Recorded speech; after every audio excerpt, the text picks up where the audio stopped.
How are you, sir? Good, mate. Good, Power's good. back How on, are which is you? nice. Yeah. How No, are I'm you? good. Good. Great, great. Just having it's just the evening in Tokyo. In Tokyo, how's the Tokyo run been going? Great. Great. Yeah. I We had the last 2 days off. We fly tomorrow to Australia.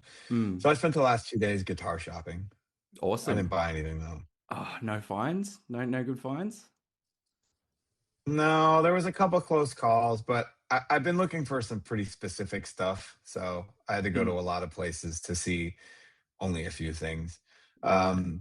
But I have a I don't know, I want to say a fetish, but I have a strong as of the last few years. I really want to get either a Greco or Aria BC Rich copy from Mm, between mm. 78 and 82, and an Ibanez artist from 78 to 82. All the cool stuff. Very specific year range. Any rationale behind that, or you just kind of getting the collection, or what's the go there? Well, it's like the BC Rich copies are made nearly as good as the BC Riches from that era, Yeah, fair, and fair. Yeah. I can afford them, as Mm. opposed to the BC Riches where I cannot afford them. Yeah, yeah, yeah. Uh, and the Ibanez artists were made in the Matsumoto factory, and they're all Mm, really like well made guitars. mm. And yeah, I always like that shape, Awesome. and it's cool. Awesome. It's like an SG that doesn't neck dive, and it's a bit like a Les Paul, but I had a couple Les Pauls that got stolen, and I probably Oh, won't ever own another one because I oh, lost the one I loved. So, dude, oh man, I'm so sorry to hear that. That's tragic. Losing a Les well, Paul. Oh, how long ago was that? I lost three, but yeah, Oh my they were God. all my birth year, which was fun. Oh, dude. My God. More commiserations. That's the loveliest way to sort of start a chat about the old tour, but I can tell you why you're guitar Uh, shopping then. How's the response to the Japan shows been? Like how have people been responding, seeing you guys it coming was back? awesome. I had one of the most fun times I've Yeah? ever had here. Oh, Yeah, that's for so sure. good. That's It so was good. it was great. The last time we were here, it was just like a single festival show. This time we got to Mm, play some clubs, and it was a lot of fun. hell yeah. A lot of fun. Awesome. Were they pretty rowdy in the venues, like pretty energetic? Yeah, they were. It was really cool. It Oh, was that's really cool. awesome. That's awesome. And speaking of tours, A mate, lot of like, happy faces. oh, that's great. That's great. Speaking of tours too, I almost couldn't believe it. Like, I'd seen you guys at Soundwave, and it was like, no one is clashing with me. With you guys have poisoned the well, and I was straight into that pit. And that's 17 years. 17 years. That is Hmm. that is a long amount of time, man. That's a long amount of time since you guys have been back to Australia. Hmm. Yeah, and I mean, I think for all of us, we didn't think that we were ever gonna like we'll play a couple shows here and there, Yeah. and that'll be it, and then we won't, and a very sort of matter of fact way to do the band, which was fine for Yeah. us for a minute, and then I Mm. think once we started writing music, we were like, well, let's just go on a tour. Like, Yeah. Yeah. I Yeah. mean, compared to the way we used to tour, it's not the same. It's much Mm. more, you know, low impact Yeah. More low at our impact. Yeah. advanced years. You Yeah, guys don't have but to grind it. You guys don't have to black flag it and grind it out in the van for weeks on end. I just don't think that all the some of us have one of us has kids. I have a pretty intense and demanding job. It's like Mm. Yeah. we Yeah. fit in what we can fit in, and we're happy to do it. Mm. And I think that's an important reality that like people don't sort of see like people will see an upcoming tour like and go, oh my God, Poison the Well's back, da da da da. Not realizing that in that intervening time, like you guys have had, like we sort of have the stereotype of, oh, that person's in a band, they're just living that lifestyle. But actually, I mean, look at the changes in the music industry since you guys were here between then and now. Like so much has changed in the Hmm. musical landscape as well. Yeah. Yeah. So in terms of when did you guys sort of, was it around like with the new LP, and was it around the time that you guys were, was it sort of pre or post the album being produced, the new album being produced, or was it a bit earlier than that? What sort of around about what sort of timeline did you guys start thinking, you know what, we should actually probably get this show back on the road? Um, Probably right after the first round of sessions for the record. Mm, We After that we were like, all right, well, let's just go on a tour and maybe it will help us write and we'll be inspired or something like that. But mm, then it was rad. It was a fun tour. And then when we came home to finish the record, I definitely found myself reinvigorated and yeah, uh, was making music that I felt better about. yeah, it's So that was fantastic. helpful. So you guys are actually new album's fantastic too, by the way, man. But on this Oh, tour, you thanks. guys are you guys are busting out some of the classics, so I hear. Yeah, we'll be playing the whole first full length Oh, and some other various selections of joy. it's all right. You don't have Yeah, to. You don't it's have to not keep the just review. the Yeah. first album. Mm. It's just a smattering of you know, not hits, but songs that people might know. B-sides and deep cuts. Probably no deep cuts, Okay. but we'll see. That's all right. Your secret's safe with us. So in terms of going back to opposite of December, with that being like it's obviously a bit like a lot of people herald that as such like a landmark album. In the process of you guys like getting back to those songs and rehearsing, have you noticed like anything sort of come up for you guys in like jamming those songs or preparing for the tour? Like has it brought up like a lot of like nostalgia or any sort of like interesting sort of emotions or Nothing interesting. I think as we rehearse them and start playing them live, sometimes, you know, we're just like, oh, we should play that faster or we should play that slower. Um, but not, no, I don't think nostalgia comes from the songs for us. yeah. I think we're still just really like the songs. Yeah. I think we're all Yeah. still, you know, I And don't, none of us are just like, oh, this fucking song again. so I do have you one part that's like that. It's like one part of one song where and it's nothing to do with not liking it. It's just hard to play. And right, right. I'm just like, I don't want to do this anymore. Do we get But any I do hint at it what and that it's is, or are fine. we just gonna let that one slide and let people see which one It's it just is? this one part. It's this one part at the end of a song called Not Within Arm's Length. It's just Hmm. tremolo picking for an extended amount of time. And I'm just like, God, I was listening to a lot of black metal back then. Yeah, the Like 16th notes can get really, pretty like, rusty. yeah, really resenting myself for listening to like Dark Throne and Dark things Funeral. like Immolation and Yep, stuff. yep, that sort of stuff. Um, so that's that. I guess that's an interesting point too, because with the new album, I find like, I find that it is a lot And you more were right. sort It of, would have been Dark Funeral because I really love that record, yeah, Panzerfast, a lot. So yeah. yeah, Oh, how good is Dominator on drums? My God, he's a drum lord. good stuff. Do But you find that like extreme metal influence is still quite like how much do you find that like the lion's share of like that heavier sort of extreme metal stuff is that still quite about an even sort of influence in your sound? Like what are you kind of your current influences? You mentioned a bit of black metal. What else has been sort of creeping in the mix there for your playing? I think it's always like the world's most obtuse stew in my brain of Yeah, music. yeah, I tend to fly around to a lot of different areas. yeah, But um, yeah, I mean, I was doing another interview and I was talking. There's this uh, early '80s Milwaukee punk band that I've known about for forever, but during the process of making the last record, like this one song had come back up in rotation, and I remember I think I listened to it 100 times in like the damn, span of a month. Uh, I wow, get obsessive about songs like that yeah. for some reason. Same part of the So, brain that's and going going hunting for the BC riches, maybe. pr- probably, but I don't know. I don't know. Some songs I find really evocative internally, Mm, so I mm, mm, tend to like listen to them over and over and over again. mm, mm. But same thing, as much as I was listening to that, I was listening to this one song on this a Speedy West record of Hawaiian lap steel music. Hell yeah.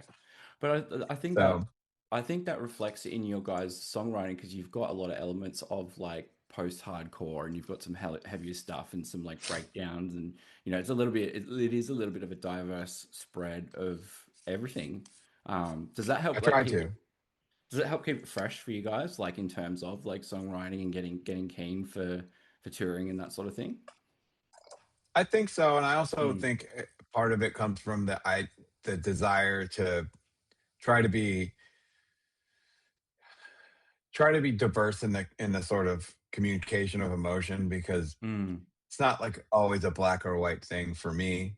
There's a mm, lot of different shades of things. So sometimes I kind of focus on, wanting something to sound frustrated.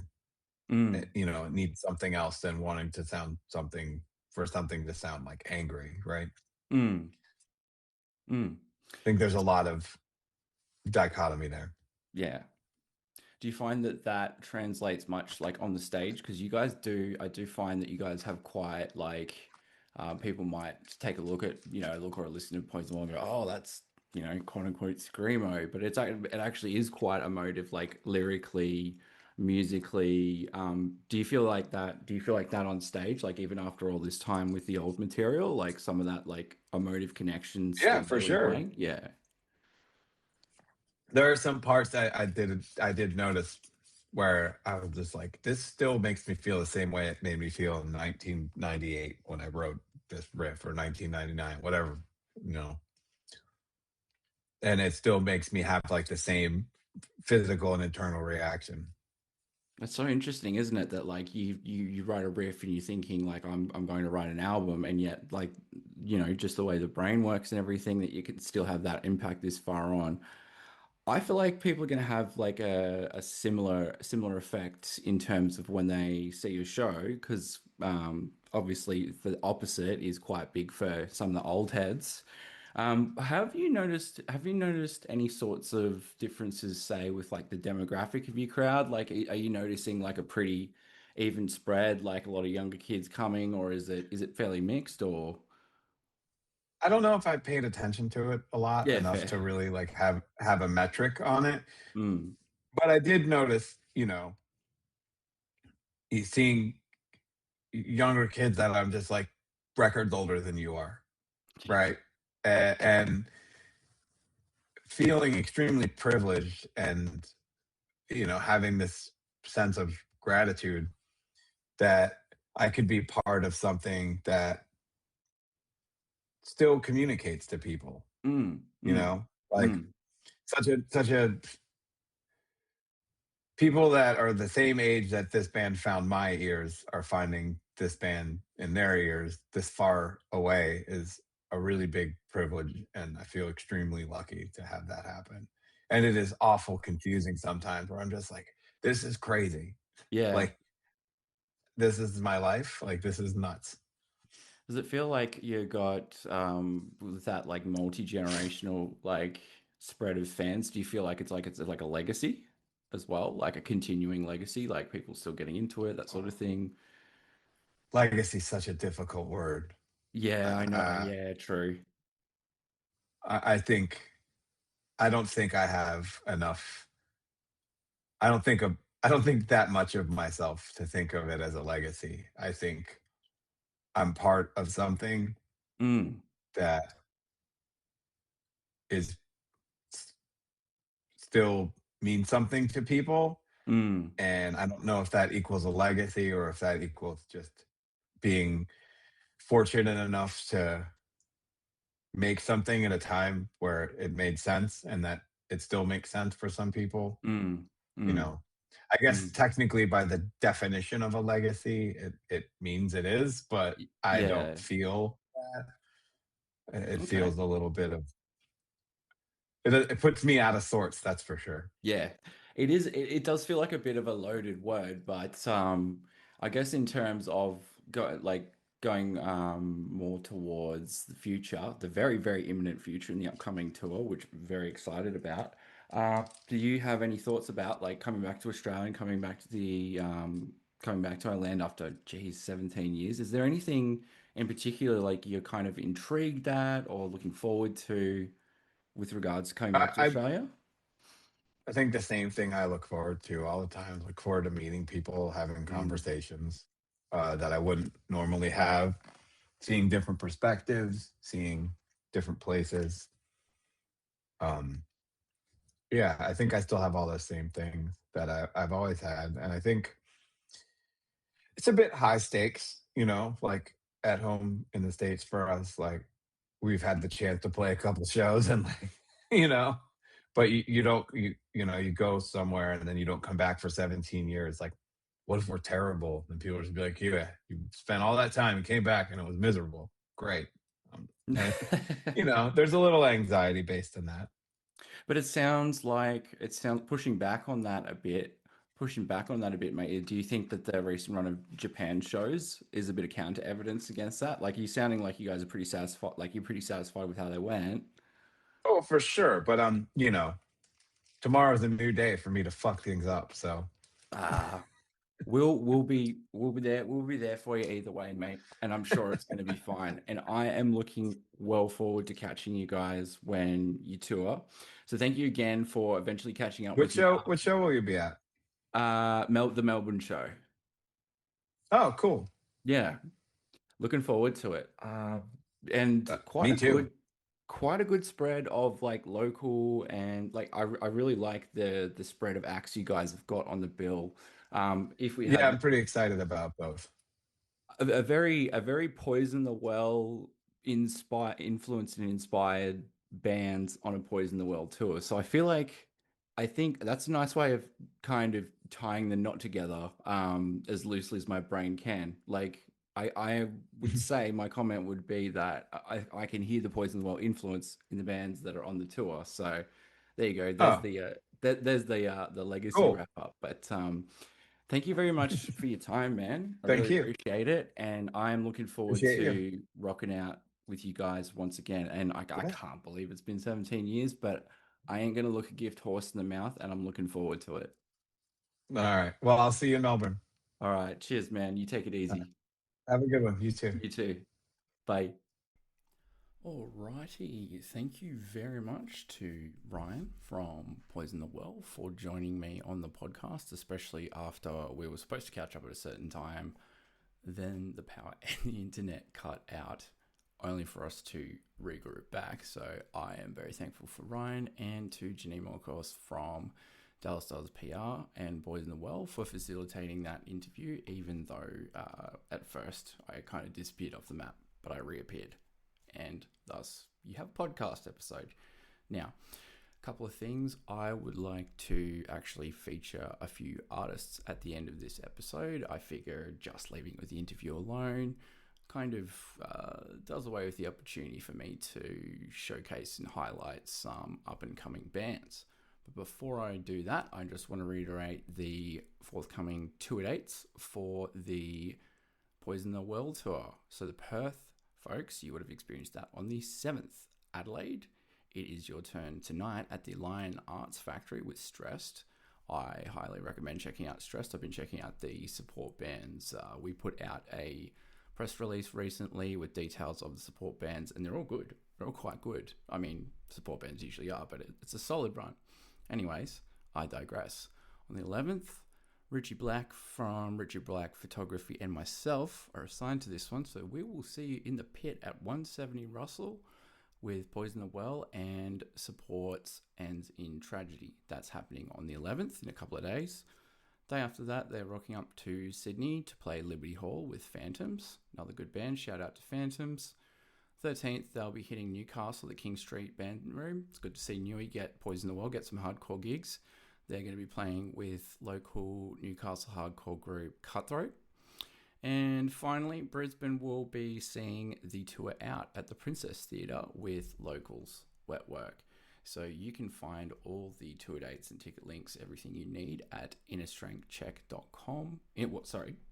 www.innerstrengthcheckpodcast.com/blog. I probably shouldn't use our old dead site name for that, but if you go to that link, which will also be in the show notes, we'll have that there for you. Now, rather than interrupt your listening pleasure to taper off this episode, I thought that I would just get all of my things out of the way at the moment. So one of the things that came across my bow, Fridays are usually pretty busy in terms of release dates. Italian punk hardcore band Tornado Lobster Killer. I could not go past that band name. And then I saw punk and hardcore. Okay, all right, that might fit a Boys in the Well interview, and it surely does. So they've released a new single and lyric video for Rhya. Apologies if I've pronounced that wrong. RHYA.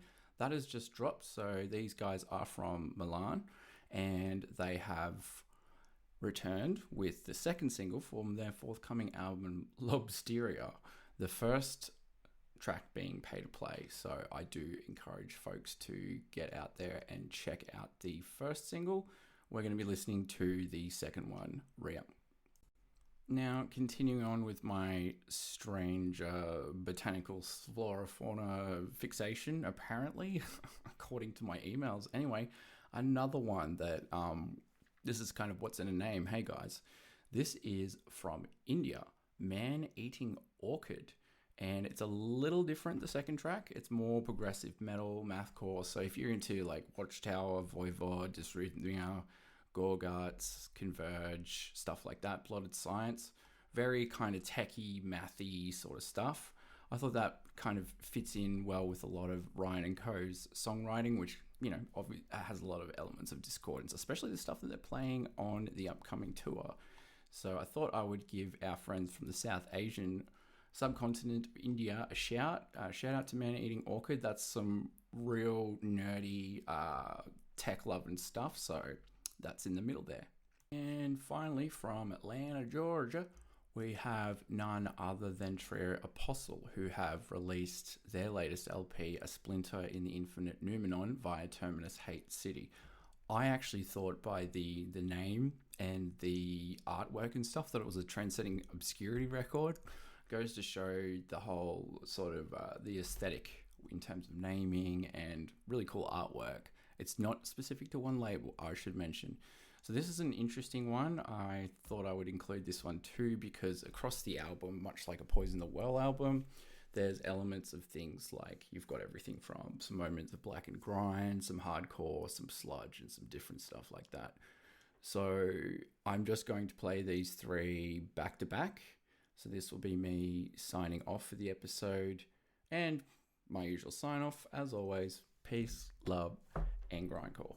Enjoy the tracks, guys, and if you need to check out more related to these artists, all the promotional details, artist links, album links, all that good stuff, plus ticket links, tour links, all that great stuff on the website. Go check it out. But for now, I'm going to send you out with some underground stuff. Enjoy, guys, and enjoy the tour.